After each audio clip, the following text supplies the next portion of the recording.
দ্বিপাক্ষিক সম্পর্কে বাংলাদেশ চীনকেই নিরাপদ মনে করে, তাই আধিপত্য বিরোধী শক্তি হিসেবে চীনের নেতৃত্ব দেখতে চায় বাংলাদেশ। চীনের সঙ্গে ভূরাজনৈতিক ও অর্থনৈতিক সম্পর্ক আরও দৃঢ় করতে আগ্রহী বিএনপি।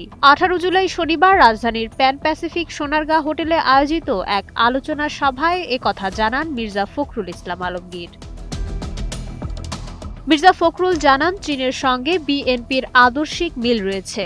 বাণিজ্য প্রসারের পাশাপাশি ঢাকার চাওয়া বেইজিংয়ের জোরালো নেতৃত্ব। প্রধানমন্ত্রী তারেক রহমানের সাম্প্রতিক চীন সফর দুই দেশের সম্পর্ককে নতুন গতি দিয়েছে। এই সফরকে দ্বিপাক্ষিক সম্পর্কের ক্ষেত্রে একটি নতুন অধ্যায় হিসেবে দেখছেন ঢাকায় নিযুক্ত চীনা রাষ্ট্রদূত ইয়া ওয়েন। সম্পর্ক জোরদারের পাশাপাশি চীনের আধুনিক প্রযুক্তি চায় বাংলাদেশ। বিশেষ করে সোলার এনার্জি, অবকাঠামো এবং কারিগরি শিক্ষায় বেইজিংয়ের সহায়তা প্রয়োজন। ঢাকার এই আগ্রহে ইতিবাচক সাড়াও দিয়েছে চীন। বাংলাদেশে হাই স্পিড ট্রেন চালুর আগ্রহ দেখিয়েছেন চীনা রাষ্ট্রদূত। একই সঙ্গে রোহিঙ্গা সংকট সমাধানেও সর্বোচ্চ সহযোগিতার আশ্বাস দিয়েছে বন্ধুদেশ চীন। মাইশা মালিহা, সময়ের আলো।